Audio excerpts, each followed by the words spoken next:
going to start up here in the front. We're going to open up the tongue jack. It has an on and off button.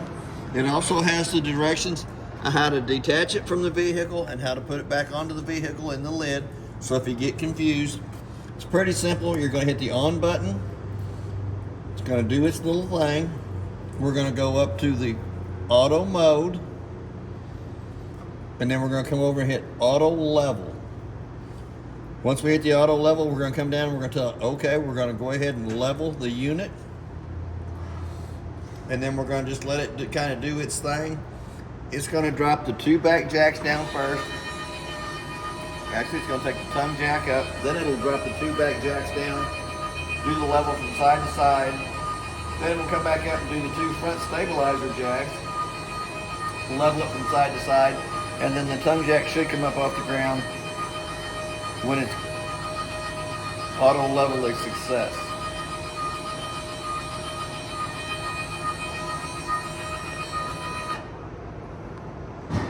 Every time it gets to a certain position, it's going to stop. It's going to analyze itself. Then it'll put down the jack that it needs to put down to do the auto leveling from side to side, front to back. And it'll just keep going through its little process. It does the 2 back jacks first.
It'll always get back to the auto level in progress.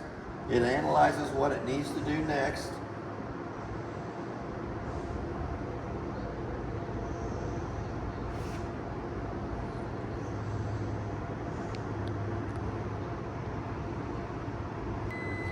Now it's saying auto level success. It's not too bad in the garage because it is pretty well level in here. Then all you have to do is come back up, hit your stop button, turn your switch off. But if you get confused about how to level and unlevel it, put it back on the vehicle, it is in the lid for each time. And there is also a rubber plug up here in the top that you can come through the top and manually crank that jack up or down, whichever way you need it to go. Each one of the leveling jacks also has a manual way that you can put a 3/4 inch socket on them for taking those back up. So we're going to come back up to the front. It does have 2 30-pound propane cylinders, are full, except for what we use to service the trailer. The regulator's pointed to that one over there. It's showing you red inside the eye. As soon as I would happen to open this one up, it turns green inside the eye. Then when you're working off this bottle here, as soon as this bottle would happen to come up empty, it will turn red inside the eye, indicating that the bottle it's pointed to is empty. If you already have the other cylinder open, it'll automatically pick up from it so you don't lose your gas service in the middle of the night. Still going to show you red inside the eye that the gas bottle it's pointed to is empty. So then all you have to do is flip it over to this side here, work off of this bottle while you take that one back to town and have it refilled. So we're going to go back to the one we worked on when we first started, which is that bottle over there. We're going to go in. It does have a brand new 12-volt battery in the unit. There's also a set of jumper cables if you wanted to add the second battery to the battery box. And it also has the different ways that you can hook the batteries up to it. A 6-volt single battery or dual batteries. It has that in the lid so you don't get confused about it. It also has a battery disconnect right here behind the propane cylinders that is in the on position. so that when you're done using the unit, if you wanted to save all the 12-volt juice that's in the battery, all you have to do is flip it over here to the red side, and it will save all the 12-volt that's in the battery for the next time you come to use it. So we're going to turn it back on and let it work while we're going through the unit. It also has a 7-way holder on the side that keeps your 7-way cord up off the ground and your chains so that they don't get down on the ground and get corroded laying in water or anything. As we start down the off-door side, the first switch here turns our docking lights on the front of the cap on. Here again, we're going to come to our first termination valve, which is the gray tank 2. And if I'm not mistaken, there'll be a little sticker in on the monitor panel that shows you what each one of the gray valves does. If it's for the toilet, the bathroom shower, the kitchen sink, or the washer dryer prep. It does have lug nuts that have been torqued to 100 foot-pounds. That's what's recommended on the side. The tires are air ducted pressure, which is 80 pounds on the side of the tire code. We're going to come back to our second termination valve. Back here we have a 3-inch valve in the back, which is our toilet water. The 2-inch gray valve in the front will be our kitchen, our bathroom shower and sink water. We're going to go into the outdoor compartment and lift it up. It does have a little black bag in here with several little goodies. We're going to have our tire monitoring system because it has a tire monitoring system on the unit. We're going to have our outside shower connect that goes in, makes a quarter of a turn. Then it gives you hot and cold running water to this side or the back side of the unit. It's got an extra TV bracket that you mount to your TV for mounting in the living room or outside. It's got a water filtration system part, so hook to your water hose before you hook to the unit. All these things are going to be in this black bag on the outside. So we're going to sneak right on around here to the back. It has a 50 amp power cord that goes on and makes a quarter of a turn, tighten up the black knob. The cord's probably 30 foot long. Yep, it's a 30-foot cord. But it also has 2 blue lights on the connection here. Excuse me, that lets you know that it has 110 coming through both sides of it. We're going to go back to the back. Very top, it is prepped for a backup camera. It also has a ladder for going up and checking the roof. And it's just my theory, it's not everybody's. The roof is the life expectancy of the trailer. Anything happens to the roof up on top, it will start showing on the 4 corners, inside or out. Usually by the time you can see the wallpaper wrinkling on the inside or the corner molding's coming off, it's a little too late. So every 90 days, it's a good time to go up and check the roof. You don't have to seal the roof every 90 days, but the quicker you can find a problem with it and fix it, the better off you are. It also has the 2-inch receiver in the center, bicycle rack, cargo rack, whatever you want to put on the back of it. And then we're going to come over to the water fill. Your center one is your black tank flush, so that while you're dumping your black tank, you can hook a water hose and pressure regulator to that. Turn water pressure onto it. It has a little aerator on the inside of the black tank that spins around, cleans more of the toilet paper and debris out of the inside of the black tank only.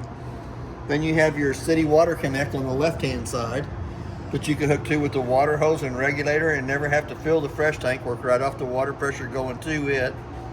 And then on the right-hand side, you have an antifreeze inlet that you can hook a hose to, stick your jug of antifreeze down here at the back, go to the inside of the unit, turn your water pump on, and it will suck from the antifreeze jug through the winterization part here to all the faucets on the inside. You also have a park cable hookup. Excuse me. So if you're at a park that has cable, you can hook to that, and you'll have the same cable they have. If you buy the satellite dish that sits out beside the unit, it hooks to this cord over here. As we step around the corner, it does have a freshwater tank fill, so that you don't have to hook to city water all the time. You can actually hook to this connection here, fill your water tank. Should have a fresh tank drain right here behind the propane connection. It is a 2-inch valve, so it's going to pour the water out pretty quick. When you notice when you're filling, if it's water pouring out, you'll check that valve first. It also has a LP disconnect down here at the side, so that if you have an outside fish cooker, an outside grill, or anything that works off propane, that you can work off your cylinders on the front of the unit. One more connection here on the side that is in the radius metal that goes through to the frame that will manually crank that bedroom slide in or out. For any reason, it won't work off the switch on the monitor panel. There is a manual way that you can crank that room in and out. Back door on the unit accesses you into the bedroom. So we're going to open that door wide open. We're going to grab a hold of the handle in the center, pull the steps out. There's 15 to 18 slots in each one of the legs. A little push button underneath each one of the legs for adjustment. The main thing is once the steps come out and lay down, they have to lay flat in the threshold so that the front door fits over the top of them properly without dragging. Not too bad. Looks like it's a little bit high on each side. So I'm going to come down here and I'm going to push the button up. Raise it up a couple notches, push the button on the other side. We're going to let it come all the way down to the threshold so that the steps fit properly. When you step on them, they're not wiggling, moving around. Now the front door will fit over the top of them without dragging. Here again, there is an assist handle in the back. Pull the little handle out. Let it slide down, locks in place for assisting you up inside. I'm going to put the little clip back inside of it. We're going to step right on past that. There is a 110 outlet on the outside of the unit. Or a cable hookup. If you have a flat screen TV, you can put to that bracket in the outdoor compartment. Comes up, slides in the bracket here on the outside. 110 outlet to plug it into. Park cable or antenna hookup out here. There is another little connection out here. If you had the little table that come with it, you could put there to put the TV on if you didn't want to hang it on the wall. Could be for the radio. Here again, the lug nuts have been torqued at 100 foot-pounds. That's what's recommended on the little sticker.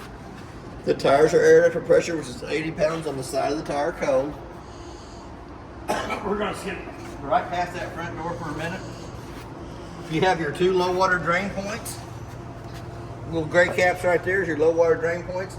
They'll be used for winterizing and de-winterizing of the unit. We have another little hole cut in the radius metal on the side.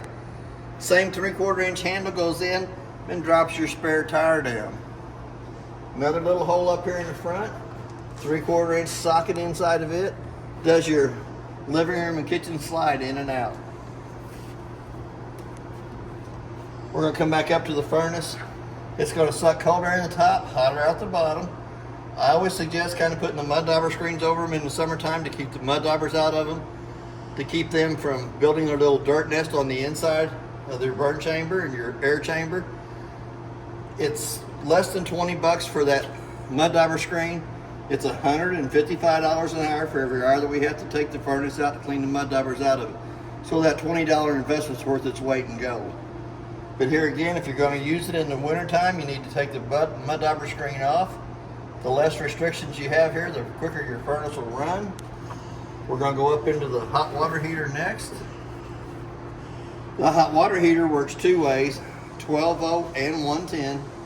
No, I take that back, 110 and propane. Before you turn on either source of heat, you always want to pop the pop-off valve to make sure you got water coming out of the top of it before you turn on electric or gas. Both of those switches are going to be on the inside. It also has an anode rod in the bottom for draining the hot water heater. The anode rod actually draws all the impurities to that rod, eats that rod up instead of eating up the inside of the tank. Anytime the steel rod in the center is showing, it's time to replace it. But that is where you'll drain the hot water heater in between trips and for winterizing purposes. We're going to come up into the front compartment. It is a pretty good sized compartment. It does have a one manual crank handle up in the corner there that does your stabilizer jacks, your spare tire, and your slide rooms. And we'll access the end underneath the kitchen sink too if you needed to get in it for any reason. Here again, we're going to come back. It does have a range hood vent above the stove to where these two little tabs have to be lifted up. Allows that flapper to flap. But when you're in travel going down the road, you'll want to push those back down, make sure they click into place so that it doesn't sit there and flap till it breaks itself out. We're going to come back to the front door. We're going to open it all the way up. Does have a little catch here on the back that holds it in place. Same way with your back steps as your front. We're going to grab a hold of the center here. We're going to pull out on them. Little push button underneath each one of the legs, 15 to 18 slots. I think this one's already been adjusted because I think they just put into it this morning. Nope, it is kind of high in the back. So we're going to push up on the little bar. We're going to slide it up.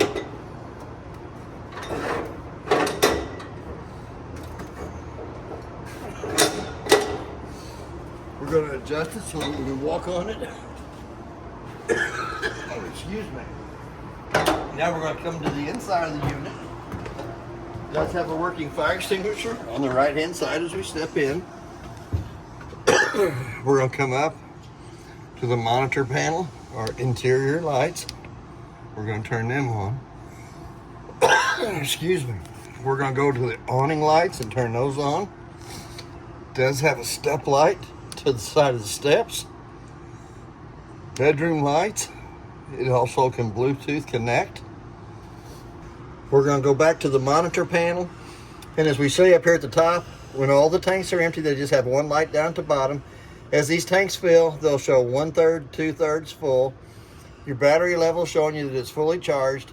To get an accurate reading of the battery, you want to have the 110 line unplugged and then check your battery for it too. We're going to come down below the second set of switches on here. The first one turns your hot water heater on gas. When you turn it on, it'll illuminate blue. The electric is the next switch over. Then you got your water pump. And then you also have a set of tank heaters underneath the unit.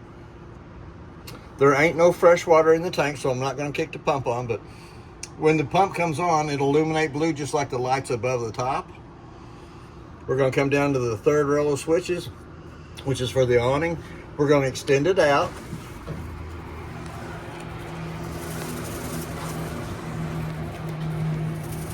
And I think it'll go all the way out over here. I'm not 100% sure.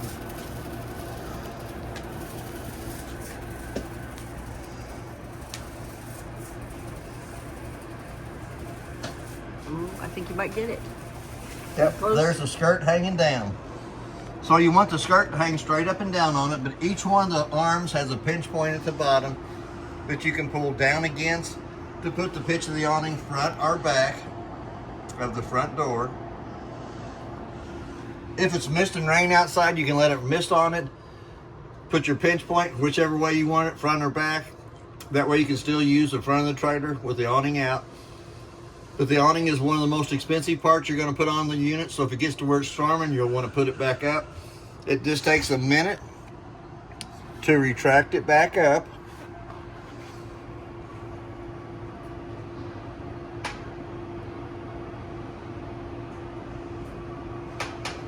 But it kind of works like a parachute in a storm. It will pull air underneath it and lift it up. It usually pulls one of your arms loose. Or it can belly up enough water on the top that it stretches the fabric.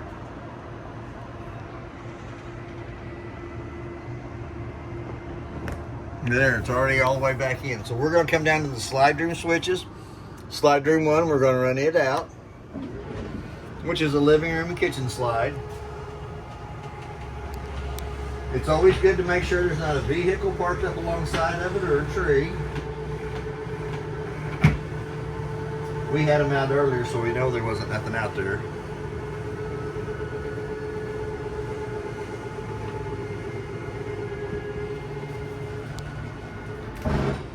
Now we're going to go to bedroom slide. We're going to run it out.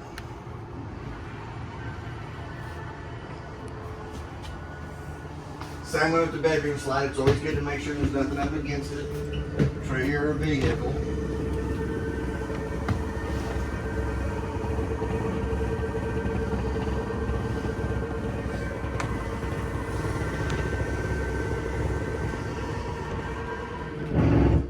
Once it starts ratcheting like that, let off the button because it's not going to go out any farther than it already is. So we're going to come back to the thermostat. We're going to go through it real quick. It has an on and off button, so we turn it on. We hit it the second time, it goes to the mode. Then we're going to roll it over to where it says cool for your air conditioning. Roll it over one more time for the heat. So we're going to go back to the AC side of it. We're going to push that mode button one more time, which brings you over to the fan speed. You want to run it in auto and in high. Go turn it back on. Then you can dial it for whatever temperature you want it to be in the unit. We're going to go for 60 instead of 45. That's a little cold for 45, but we'll run it there. It tells you the room temperature in the center, and it tells you what you got the room temperature set on the right-hand side. It tells you have the cooling unit on. Your fan and speed is on your fan speed is on high and auto. To get it off, you're going to hit your mode button one time in the center. Hit it the second time, brings it down to your mode. You're going to roll it over to where it says off. Hit the off button. Come back to your fan button. Hit it again to turn it off. But that's pretty simple. You turn it on.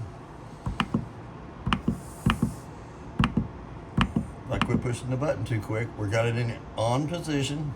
So we're going to roll to the AC. We're going to hit the mode button one more time. That brings you over to the fan speed, high and low. We're going to turn it on there, and then we're going to dial our temperature down for what we want it to run. But it'll also run the AC or the furnace from this remote here. So we're going to step just around the corner. We're going to go into the refrigerator. The refrigerator controls are in the very top. It does have an on and off button. You can come to the refrigerator and you can hit the minus button for bringing the temperature down, or you can hit the up button for bringing it up. And let's see, oh, they're off to the right-hand side. So we're gonna come over here, we're gonna bring it down to about 35 degrees in the refrigerator. We're gonna hit it there to where the freezer section is. We got it set at 5, let's go down to 1 on it.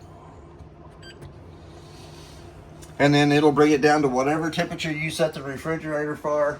Has the little lightning bolt here in the center. And it is a 12-volt refrigerator. The tag on the side indicates that. It'll also have a little egg carrier to put your eggs in. It'll also have a little ice tray for your ice cubes for your cocktails in the bottom.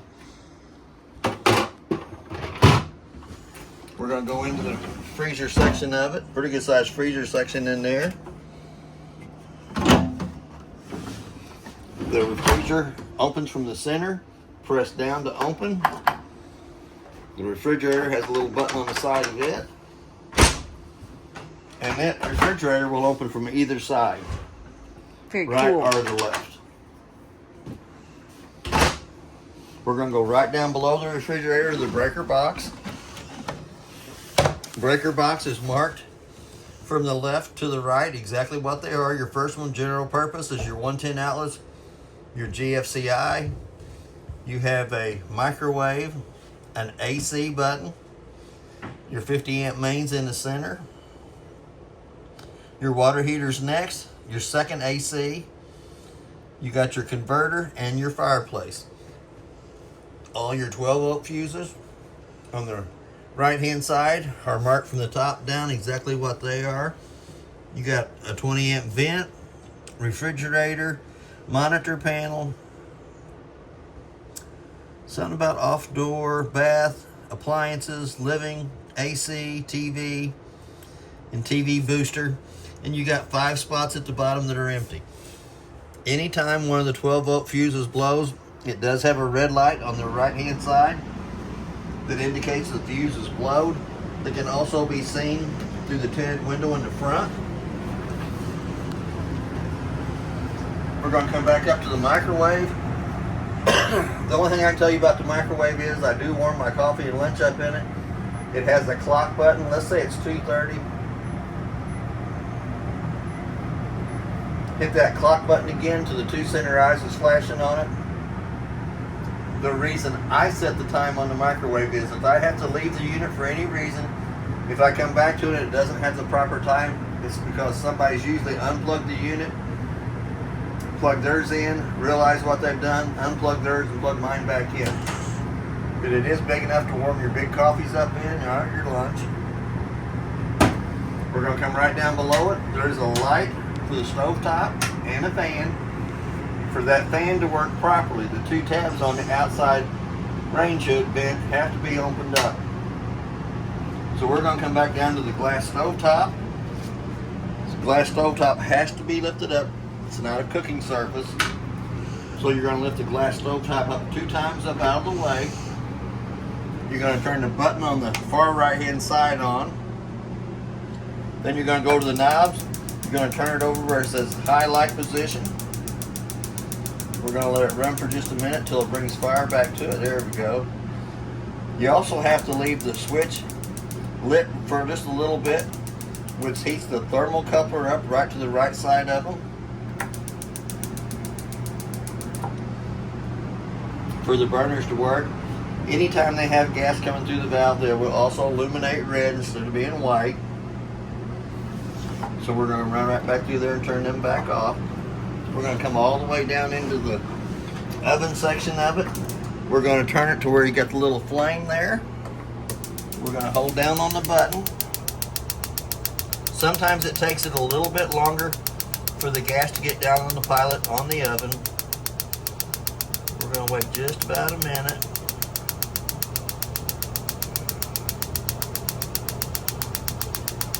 Here, we're getting ready to light. Just thinking about it. There we it go. Goes. Once it's lit, you can actually let off the button. You'll let the pilot light stay burning for about a minute, which heats the thermocoupler right above it up. Once the thermocoupler comes up to temperature, then we can come up to the knob and crank it up to the temperature we want the oven to be. There it goes. And there it's lit. No having to dig the old long lighter or match out no more. Anytime the oven is on, it will illuminate red instead of being white, letting you know that it has gas coming through to the burners. So we're going to turn it off. If you turn that switch to the bottom, it also gives you a light in the oven so that you can see the biscuits that you're cooking or your brownies. Pretty good sized cabinet Holy space cow. underneath the kitchen sink. Also has a hidden panel in here. Take the 3 screws out of the hidden panel here, here, and down there. Will access you into the back of the hot water heater. On the hot water heater, it's got 2 white valves that are pointed towards the tank, letting cold water come in the bottom, hot water come out the top. When you get ready to winterize those, you'll turn those white valves sideways, which makes a loop at the back of the hot water heater so that you don't have to put antifreeze into it. It makes a loop at the back with the antifreeze. But right now it's in the on position, which both white valves are pointed towards the tank, letting the cold water come in the bottom, hot water come out the top. We're going to come over here. It does have a little push button light underneath the cabinet. Solid wooden doors on the cabinets. Quite a bit of space up in top. You can put a lot of little snacks up in there.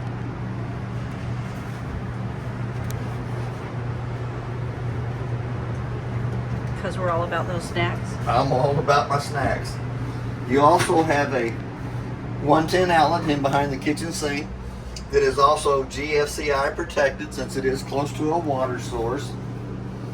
Here again on your faucets, you turn it to the far left hand side and pull back on it for water, far right hand side for cold water, but you actually have to pull back on the lever too.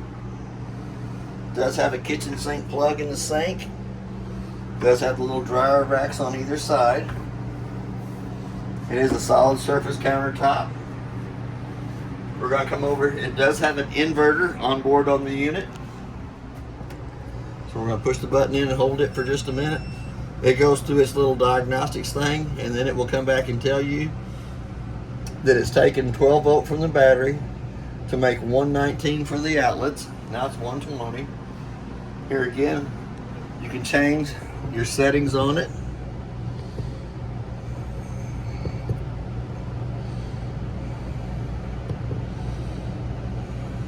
And I'm going to go back and I'm going to turn it right back off because we're still plugged into a Shoreline let it go back off. We do have our second 110 outlet to the right side of the kitchen sink. We also have our USB ports to the right side of it. It does have a working LP detector, carbon monoxide detector. And it's going to do it one more time.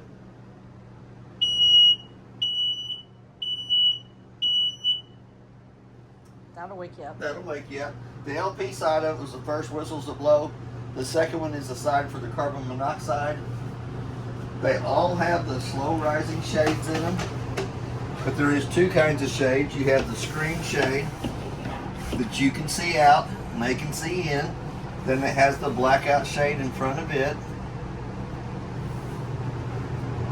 Tabletop folds down, collapses between the two benches, sits on the two black bumpers on each side. Two back cushions come over the top of the table to make a smaller bed for somebody here. You also have what I call a jealousy window that rolls out that you can leave open while it's raining. Screens all have a little tab on the side of them that you can pull the screens loose. Red screens for the fire escape part of the window. Little red handle on the fire escape goes all the way through the window frame. You can also use it like a jealousy window if you want to just let air in. Comes back, clips into place. Lite has a little push button in the center for the kitchen table. We're going to go right on back. We do have a smoke detector.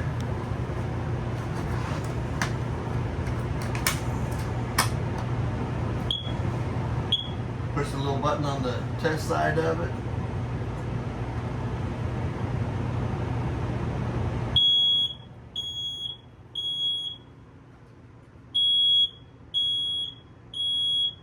Light above the couch has a little push button in the center of it.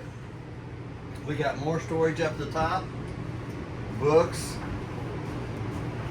games, little button on the reading lights that you can turn to any angle you want. They also have the USB ports at the front of those. We have our recliners with a little handle off to the left hand side on this one. That one's got one on the right hand side. Pretty comfortable. Not going to spend a lot of time sitting in them.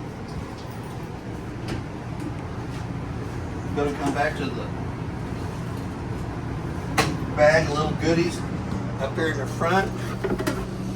There is the paperwork and Millersburg factory. I give them kudos. They put everything in here that you need. You got a marking pen for filling in wood places. You got a sewer connection for hooking your sewer hose up. You got a second coax cable for your outside TV. They give you the two little legs for your toilet paper holder. You got a shower plug for your shower if you wanted to plug it off. That'll all be in this little black bag. A lot of good reading inside your folder here. Tells you everything about Rockwood, tells you everything about the trailer. A lot of good reading in it. That I give Millersburg kudos for how they put their trailers together. The small remote does the fireplace. When you turn the fireplace on, you can change it from Celsius to Fahrenheit. We ain't doing that. You can change the color of the flames from 1 to 4 settings. You can dial your temperature up or down. It does have a digital readout on the right hand side. You can also set it for 1 hour up to 9 hours. So that if you fall asleep in the recliners, you set it for a couple hours, it'll automatically shut off. If for any reason you do lose the remote, it does have the push buttons on the front of it. Right up above that, we do have the Bluetooth speaker on the left hand side. We also have our GFCI outlet to the right hand side. We're going to go ahead and turn the TV on. Gonna let it do its little thing. Says no signal. There it is. Being inside the building and the weather outside, probably what's keeping it from picking it up. So let's go down to our channel 2. There you go. Got the volume turned off.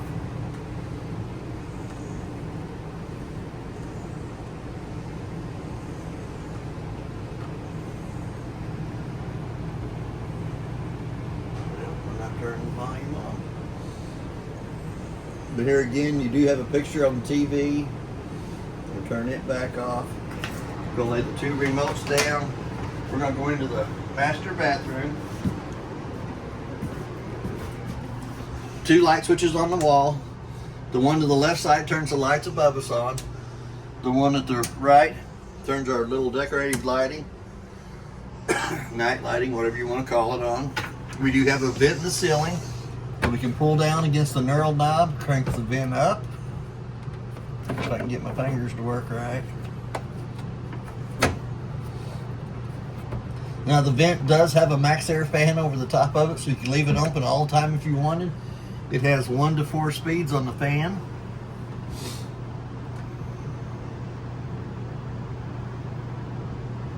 That's the first speed. Here's the second one, a little faster. Here comes your third one. You can hear it sucking a little air now. And there's wide open, the 4 speed on it. If you wanted to just leave the vent open, you can actually turn the fan off. It does have a knurled knob that you can crank the vent back down. Once the vent comes all the way down, you push up on the knurled knob, which locks it in place. Little foot pedal off to the right hand side. Push halfway down, fills with water, dumps. There is a little barcode on the back of the toilet. If you did that on your iPhone, it would tell you everything about the toilet, how it all works. We also have a little push button on the right hand side of the bathroom sink that brings up 2 110 outlets that are also GFCI protected, since it is close to a water source. It also gives you a USB port and a USB port C. Here again, the faucet is marked hot water to the left side, cold water to the right side. It does have a plug in the bathroom sink. It also has a 3-shelf medicine cabinet up above. It does have 2 shelves down at the bottom. Extra chemical, toilet paper. It does have cabinet space off to the right hand or left hand side. Towels, wash rags, extra soap. Also has a little rubber strap that holds the 2 sliding doors in place during travel. Also has the Shower Meister water saver on it. In the up position, it's spraying you with water. You turn it middle ways, it shuts it off. Turn it all the way down and it recirculates the hot water. Flip it back up. That little sticker should be right there. It does have a button on the end of the head that you can shut the water off manually yourself if you didn't like it being on while you're soaping up. Also has your little dome for you taller guys. I don't have that problem, I'm not that tall. Me either. But that other little white plug that was in the black bag up front is for the shower. If you wanted to plug it off and wash an infant in there. Or take a really tiny bath. Or take a really tiny bath, wash your feet. Here again, I'm gonna sneak through this door here, come into the master bedroom. There is a light switch on the wall that turns the light above us on. We have our second Coleman Mach thermostat. Works just like the one in the front. You're gonna push the button twice. You're gonna bring it to the appliance that you want on. Hit that mode button one more time to your fan speed. Lets it come on. Don't really need it set at 41 degrees, so we're gonna crank it up to about 60. But here again, we're going to go through that again. We're going to turn it off. We're going to go down to the mode button. We're going to turn it to the off position. Now will this one run the heat? This one says it will, so we're going to try it. We're going to turn it off. We're going to go back to the fan speed. We're going to turn it off. We're going to hit that mode button one more time, brings it over to the appliances. We're gonna go to the cool, we're gonna go to the heat side, we're gonna turn it on, and it looks like it'll go up to 99 degrees. Holy cow. I don't know who set it at 99 degrees, but here again, can't hear if the furnace kicked on or not. I think it did. So we're gonna go over here to the thermostat. We're gonna crank it down to about 80. Here again, we're gonna come back to the master bed. There is a USB port on the left-hand side. There is a USB port on each one of the reading lights above the bed. A little button turns the lights on. Lights are adjustable so you can read. We're going to lift up the mattress on the bed, and if I'm not mistaken, it has a 110 outlet on each side of the master bed. Yes, I got one over here. I got one over there. We got two big drawers underneath it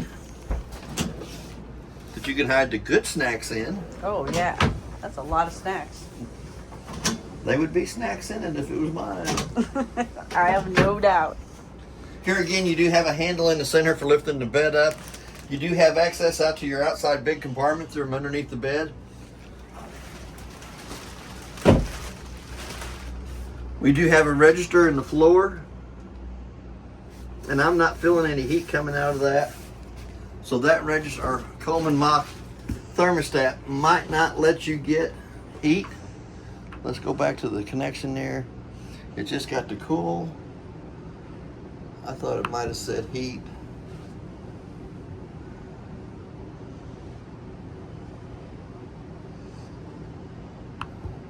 I'm thinking it doesn't have the heat back here. It just got the heat thermostat on it. Or maybe if the other one's on air, it won't let you turn the heat And that might be too. I got the other one on there. It might not let the heat come on at the same time. So let's go back to that. We're going to try to crank it down to the cool, back to off there. We're going to come over into the master closet. It is going to get a new handle put on there. Here's the broken one. Little tabs on them kind of break on the edges. This one over here has been completely robbed off. I will get those two clips on there for the closet doors.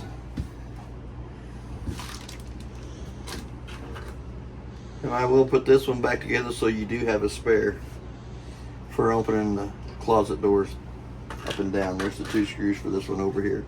Nice bit of closet space. Quite a bit of closet space. It does have some shelving underneath it.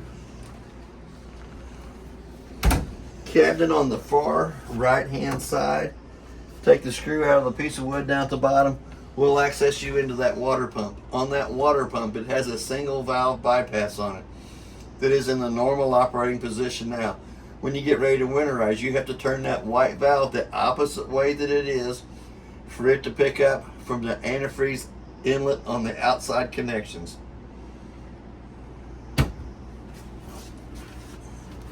Here again, we should have a big fire escape window in the back. Red handle here. Red handle on the screen pulls the screen loose from the window. Red handle in the center goes all the way through the window frame for access out the back of the unit. Here again, we do have the dark out shade only on that one. The master bedroom just has the dark out shades on it. It doesn't have the screened windows. It does have a center light above the bed that can be turned on by hand.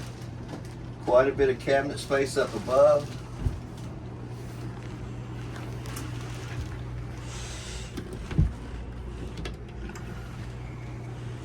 You do have access to the outside of the unit from back here.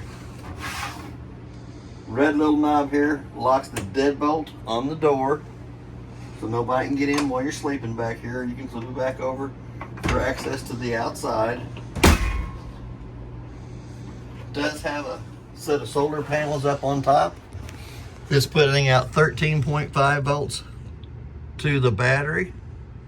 70 degrees outside. Yeah, 13.5. We do have the second AC here. I actually didn't turn it on the AC side of it, did I? So we're gonna go back to the mode button, turn it to cool. Auto on the fan speed and high. There we go. Make sure it cools down. Flip them two shut, goes back to the round vents in the ceiling. Does have a black filter on either side. The cleaner you keep the filters, the quicker it'll cool down and maintain its temperature better. The cleaner they are. They do get a lot of dust on the inflow side of them while you're using them. So they're pretty easy to pull them loose. Take the filter out, clean them. But you do have the quick dump on either side that lets all the cold air come down in here. So we'll go back to that, turn it off. Fan speed and turn it off. There is a second place for a TV in the master bedroom. We do have a 110 outlet to plug it into. We also have a 12 volt outlet to plug it into if it's a 12 volt TV. Here again, you got antenna, cable hookup. The bottom one is your satellite in. If you have the satellite dish that sits out, you'll hook to this one. If you have the cable up on cable hookup or the antenna hookup on top, you go to the one in the front. So that's basically everything on your unit. If you have any questions, I'll try to answer the best that I can, and thank you for your time.